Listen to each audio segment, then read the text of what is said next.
Alright guys, welcome back to the Racist Diary. Today, ihe anyị ga-eme taa bụ anyị ga-esi nri nke a na-akpọ ọkpa ndị Enugu. Okay? Unu abịalole.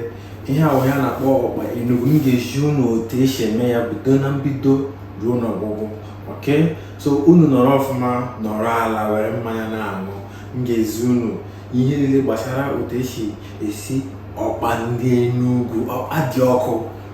Unu abịalole, ndewo nụ.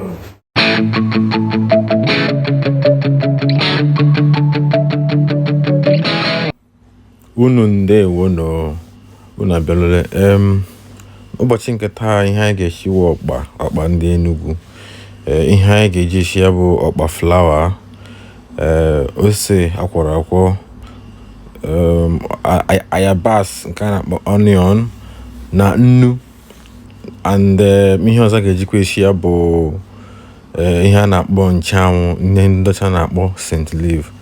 Oge orugo ana wereze ihe ya bụ ọkpa were wega n'ime efere, were ihe ndọcha na-akpọ hand mixer, were ya tọnụọ ya ọfụma. Ihe njeji ya bụ ihe bụ hand mixer bụ na ọ ga-eme ya gbarie ọfụma, mix kwenu nke ọma, maka na mgbe ụfọdụ a na-eme ya ejiri aka were mix ya bụ flawa na mmanụ, ọ na-agba mkpụrụ. Yotago ya wa bụrụ ihe bụ ife. So unu watch ya ọfụma. Ile anyị ga-ahụ na mixer na ọ na-emisi ya ọfụma. Ewerekwana mmanụ, ị na-etige mmanụ obere to test, maka na ya bụ ọkpa na-eri mmanụ nke ukwuu. Ọ na-eri mmanụ ọfụma, ihe mere ji adị ọnụ. And ọkpa flawa na onwe ya kwano dịkwa n'ọnụ. Onweghị oke ingredients eji esi ya bụ ọkpa, na-abụ naanị mmanụ nri, ose ndụ akwara akwọ, onion na nnu, then gị tizie ihe dịka nchanwụ bụ St. Leaf. So it is easy because o nwere ihe a na-akpọ distinctive taste. So ọkwa nri bụ ọ na-eju afọ ọfụma. Ya mere taa, ụbọchị taa aga m emere unu ya ji unu esi ya bụ ife. I wereze hand mixer wee whiske ya ọfụma, na-wega mmiri obere na-atọ ọnụ ya ka o misi ihe niile. Ị ga-emeze gị na-emisi ya ọfụma, tọnụọ ya well ka o dissolve, ka ha fi nwee mkpụrụ n'ime ya. Ndị na-enwekwanụ hand mixer, unu nwere ike were aka ọwụsi ike dị gị. So ugbu a na ihe na-etizi na awụ ayabas nke bụ onion, gị tikwe nnu to test. Abụkwala nnu too much, maka ewegwe nnu too much ya mebie ife. Itige obere, emechakwa gị test gị were ihe mmiri ọkụ gbarie ya. Ọ bụrụ na iji hand mixer na-eme, gị were ezigbote mmiri ọkụ sụrụ asụ, ọ ga-eme ya gbarie ọfụma. But ọ bụrụ na iji aka gị were na-eme ya, iji warm water, maka aka gị hafe ikpesapụ na nwa ọkụkọ ka ị na-egbu. Ihe na ya bụ ife gị na-emisi ọfụma. Emezi gị ugwa na m na-etest ya ka m mara ma nnu ọnụ ya ọfụma. So nnu anọghị ọfụma, ma ewereze obere n'ọzọ tige ya, wekwa ya mmanụ ọzọ ka ọ chaa udude nke ọma, maka na ọwụ mmanụ ka eji esi ọkpa. Ịghọtago?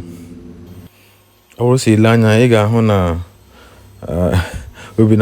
obi na-asọ m ụsọ, maka na otegwele m riri ọkpa. O teele nwanne, o teele.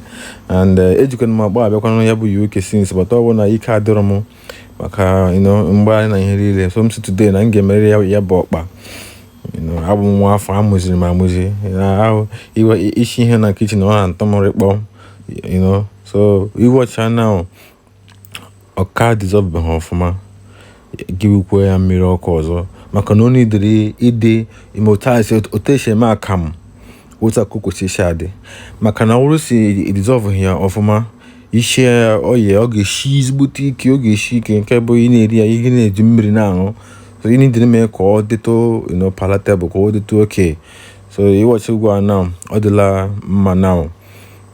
So ugwu a na ga-etizie ya, gị wereze ose tizie ya bụ ose n'ime. Ọ dịgo ready ikufuta, just gbagharịzie ya azụ ọfụma. Ịhụ na otu ọ dị, ọ dị mmiri, ọ bụrụ na ọ dị tu mmiri, but ọ dị oke otu ọ dị ugbu a na. you know, nwanne. So ya bụ ihe adịla oke, you know, gị tizie ya nchanwụ nke na-adị mma bụ fresh scent leaf, mana ọ bụrụ si enweghị nchanwụ ka dị mmiri mmiri, enweghị ihe mere ma i were nke kpọrọ nkụ. Anyị nwa n'obodo oyibo nke kpọrọ nkụ ka anyị na-enweta ọfụma, ịghọtago. So nwanne gị werezi ihe ha na-akpọ funnel, iji plastic bag shee ihe ọ na-aka ya bụ waterproof Santana, you know. So gị weze funnel zi ka ị na-awụzi ya ka ọ na-aga serere werere maka ịhafụ iwefushi n'ala. Ebe enweghị m efere dị eji ya bụ ọkpa. In fact, I like m ụta m ji Santana were na-eme ya, na-ekuruzi yazi. Etilie ngo buru ibu, maka itige ngo buru ibu nwere ike gbawa ya bụ Santana because ọ ga-abịa fụọ ịghọtago.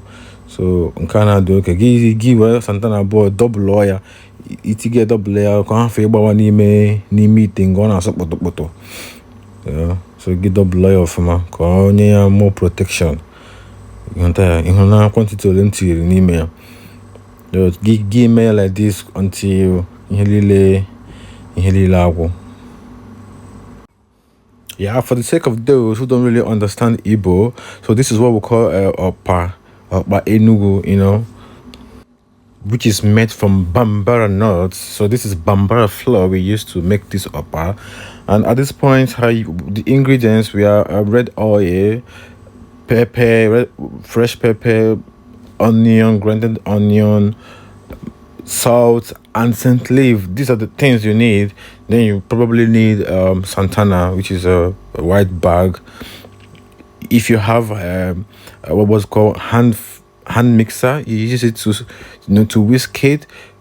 You use hot water and everything, whisk it very well, dissolve it, and you're good to go. That is very easy. In fact, it's more easier than more if you know how to do it.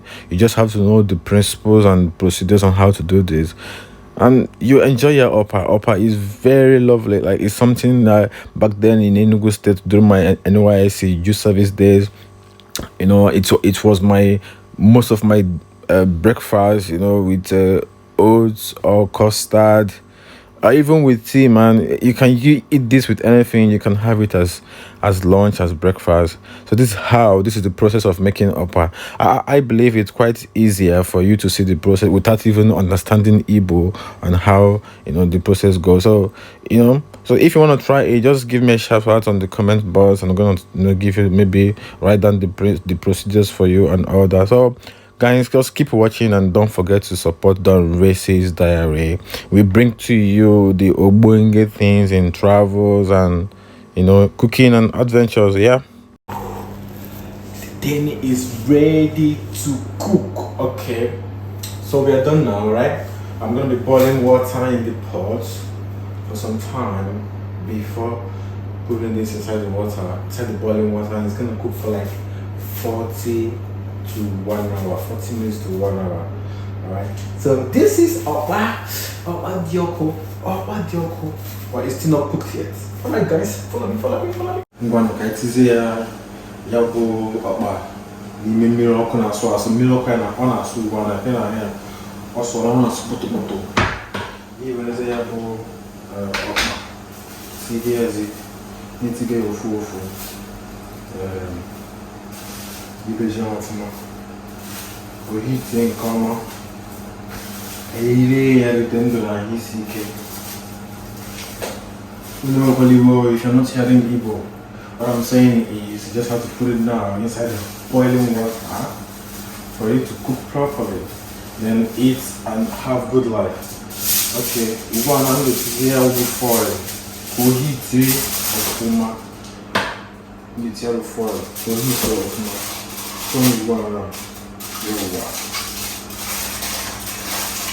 Then in the happy corner,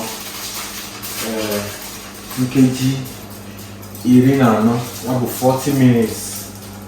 It will stay for 40 minutes, but I'll keep on checking it. I'm gonna check here from time to time. I can be not top and go half an hour. No, they won't.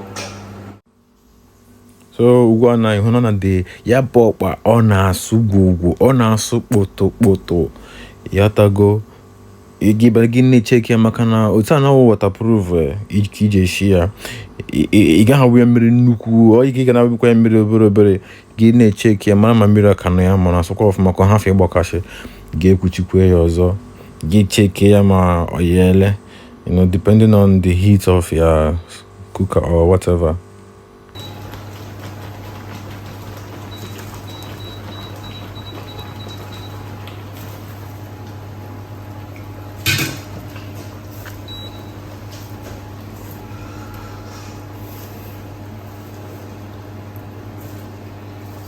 Yeah, oh yeah, go. Ya bụ nri eyego. Eftezi ya ka ọ jụọ oyi. Ọ jụzuo oyizi. Mgbe bịa mepee ya. Kọtụ nri gị. Yeah.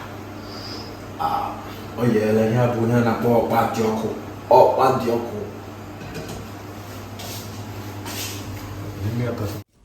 Yowa kai menini ihuna dia bo ba oyego ihunu to si ade chai nwanne okpa di oko yele nwanne lekwu to the tantam.